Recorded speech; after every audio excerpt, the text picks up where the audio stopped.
Hello, good morning दोस्तों। चलिए आज ना क्लास स्टार्ट करते हैं और एक कोटेशन के साथ, ताकि हमारी ऊर्जा बनी रहे और मैं ना हम लोग से भी अच्छे से पढ़ाई से कंसंट्रेशन के साथ जो क्लासेस हो रहे हैं उसे ध्यानपूर्वक पढ़ें, ताकि हम एग्ज़ाम में जो आए उससे उससे रिलेटेड क्वेश्चन को कर सकें। ठीक है, तो चलिए, जो अध्ययन करता है वही जीतता है, चाहे किसी क्षेत्र में हो। जिम करने वाला बॉडी बनाएगा तो वो जिम करेगा, रेगुलर करेगा, ये नहीं कि आज की अकल छोड़ दिया तो जिम भी उसका बॉडी भी नहीं बनेगा। ठीक है, दूसरी बात है कि जो अध्ययन यानी कि जो पढ़ाई करेगा वो कंटिन्यूटी उसका बना रहेगा, तभी वो ज्ञान अर्जन कर पाएगा और ज्ञान अर्जन करेगा तो फिर वो एग्ज़ाम को क्वालिफाई भी कर पाएगा, जीत पाएगा। चाहे जो भी क्षेत्र में है, अध्ययन लगातार होना चाहिए, ये नहीं कि आज किए कल किए। चलिए अब क्लास स्टार्ट करते हैं। कल का क्लास को ना मैं आर्टिकल्स जो अभी 356 और 365 जो आर्टिकल्स है ना, 356 और 365, उसके राष्ट्रपति शासन, किसी राज्य पे राष्ट्रपति शासन लगता है, उसके बारे में कल मैं बताई थी। तो आज इससे रिलेटेड मैं 10 क्वेश्चन, इंपॉर्टेंस क्वेश्चन को बताती हूँ जो हर एग्ज़ाम में आता है, चाहे वो पीएससी हो, ठीक है, रेलवेज़ हो, या आपका एसएससी हो। ठीक है, तो ये जीके का इम्पोर्टेंस, पॉलिटी का इम्पोर्टेंस क्वेश्चन है। तो मैं ना इसको बताती हूँ। पहला क्वेश्चन क्या है कि अनुच्छेद 356 किससे संबंधित था। तो कल का क्लास जो देखे होंगे आसानी से बता देंगे कि ये राष्ट्रपति, किसी भी राज्य में राष्ट्रपति शासन, वहाँ का संवैधानिक तंत्र विफल होने के कारण जब राष्ट्रपति शासन लगाया जाता है, जो मणिपुर वाला केस हुआ था, तो उसे राष्ट्रपति शासन कहते हैं, 356 के अंतर्गत, है ना।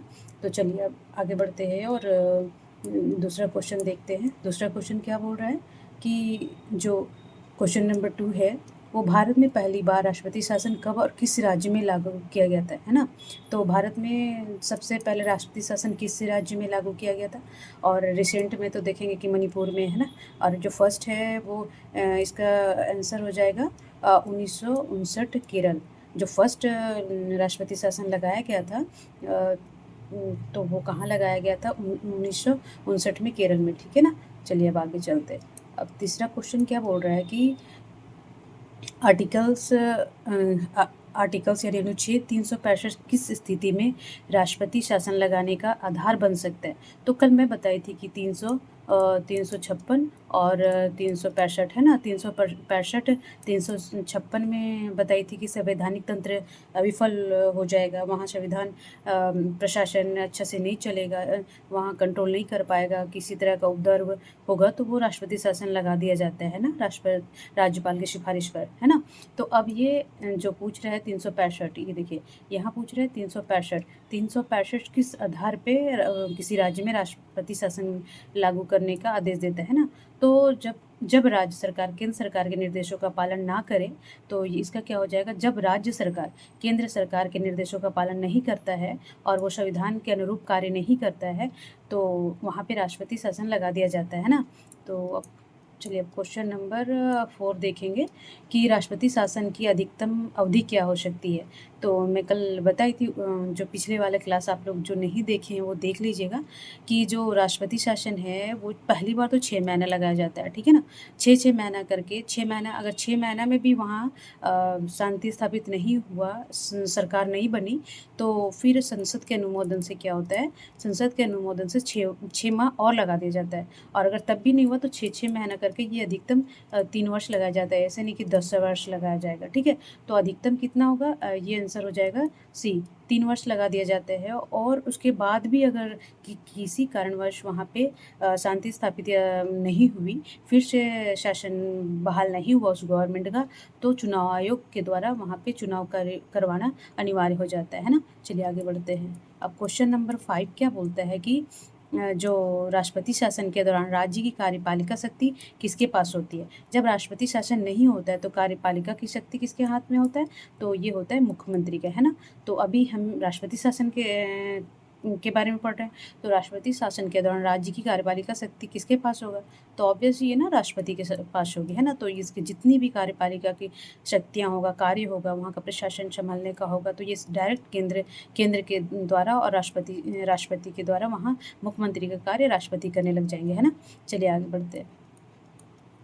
तो ये क्वेश्चन नंबर 6 क्या बोल रहा है कि किसी संविधान संशोधन ने राष्ट्रपति शासन की अवधि को 1 वर्ष से अधिक बढ़ाने के लिए विशेष शर्त जोड़ी गई थी। हाँ, ठीक है। देखिए, अब संविधान तो काफ़ी पहले बन गया था, है ना? ये 1949 में बन गया था और 1950 में लागू भी हो गया था, है ना? तो अब इसमें प्रावधान नहीं था कि ये अधिकतम कितना वर्ष बढ़ाया जाता है ना? तो जब हमारा संविधान संशोधन कब हुआ था? 44वां हुआ था ना 1978 में, ठीक है? 78 में। तो उसी दौरान जो राष्ट्रपति शासन की अवधि 1 वर्ष से अधिक बढ़ाने के लिए विशेष शर्त जोड़ी गई थी कि ये 3 साल तक 6-6 महीने तक वो आगे बढ़ाया जा सकता है ना। चलिए अब आगे बढ़ते हैं। तो अब क्वेश्चन नंबर 7 क्या बोल रहा है कि जो अनुच्छेद 356 किसके अधिकार में आता है? तो अभी जो क्वेश्चन नंबर क्या बोलता है कि अब किसके, राज्यपाल में तो नहीं आएगा क्योंकि राष्ट्रपति शासन होता है। तो राष्ट्रपति शासन ये 56 जो अभी मणिपुर वाला हाल है, तो 356 जो प्रशासन तंत्र वहाँ विफल होने के कारण जो लगाया जाता है, तो वो क्या हो जाएगा, ये आंसर हो जाएगा राष्ट्रपति, यानी सी राष्ट्रपति हो जाएगा, है ना। तो अब देखिए क्वेश्चन नंबर 8 क्या बोल रहा है ना कि अनुच्छेद 356 लागू होने पर राज्य की विधानसभा क्या होता है? तो अगर जैसे मान लीजिए कि राष्ट्रपति शासन लग गया तो विधानसभा तो नहीं चलेगी, वो डायरेक्ट केंद्र सरकार से ही वो होगा, है ना? या उसका शासन राष्ट्रपति के द्वारा, केंद्र सरकार के द्वारा होगा, है ना? तो वो क्या होगा, अब देखिए इसमें क्या होता है, निलंबित भी किया जा सकती है कि कुछ दिन के लिए 1 साल 6 महीना ऐसे करके ना निलंबित कर दी जा सकती है। जब तक शासन बहाल ना हो तो निलंबित कर दिया जाएगा, या किसी कारणवश अगर निलंबित नहीं किया जाता, इससे भी नहीं बात बनती, तो वहाँ भंग करके फिर से चुनाव कराया जाता है। तो इसका आंसर क्या हो जाएगा, बी, है ना। तो चलिए आप आगे देखते हैं, आगे क्या बोल रहा है कि क्वेश्चन नंबर 9, है ना। तो राष्ट्रपति शासन लगाने के लिए किसकी सिफारिश ली जाती है? अब मान लीजिए किसी के राज्य का प्रमुख कौन होता है, राज्यपाल होता है ना। तो राज्यपाल होता है, तो अभी हम किसी भी राज्य में राष्ट्रपति शासन लगाने के लिए सिफारिश कौन करेगा? वहाँ का राज्यपाल करेगा कि यहाँ का संवैधानिक तंत्र विफल हो रही है, यहाँ संभाला नहीं जा रहा है, तो वो सिफारिश किससे करेगा? राष्ट्रपति से। तो राष्ट्रपति के द्वारा संसद के अनुमोदन से क्या होगा, संसद के थ्रू अब वहाँ राज्य में राज्यपाल शासन लगा दिया जाएगा, है ना। चलिए अब 10th क्वेश्चन पढ़ते हैं। तो 10th क्वेश्चन क्या बोल रहा है कि राष्ट्रपति शासन के दौरान राज्य के बजट को कौन पारित करता है? ठीक है, तो अब देखिए, जब राष्ट्रपति शासन नहीं लगता है तो वहाँ क्या विधानसभा द्वारा होता है ना, विधानसभा द्वारा होता है किसी राज्य का।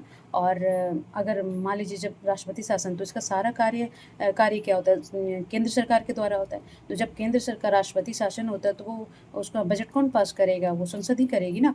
तो अब ये 10 क्वेश्चन पूरा हो गया। अभी मैंने इसको मिटा देती हूँ, मान लीजिए आप लोग PDF भी कभी कभी ना ठीक नहीं लगता ना, तो इसको मिटा देती हूँ। आप लोग स्क्रीनशॉट वगैरह लेना होगा तो ले लीजिएगा, ठीक है। बाकी एक बार ना बार बार रिवीजन कर लीजिएगा, ये इंपॉर्टेंस क्वेश्चन है सारे एग्जामों के लिए, ऐसे नहीं कि सिर्फ SSC के लिए, सभी पीसीएस में भी बहुत सारे 356 आर्टिकल 365 में क्या अंतर है, ये सब पूछता है ना।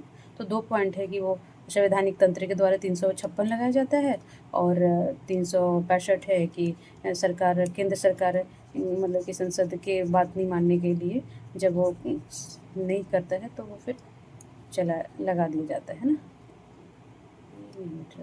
मिटा देते हैं ना। चलिए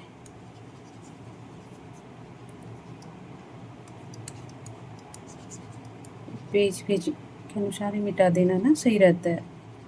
तो कोई नहीं, अभी मैं मिटा देती हूँ। छोटे छोटे वीडियोज़ हैं, अपना स्पीड बढ़ा के देख लीजिएगा। अभी थोड़ा सा पता नहीं मैं कैसे पढ़ाती हूँ, बोर लग रहा होगा आप लोग को, बट एक बार कोशिश करती हूँ कि ये अच्छा रहे, है ना। तो आप ना इसको कर लीजिएगा, है ना।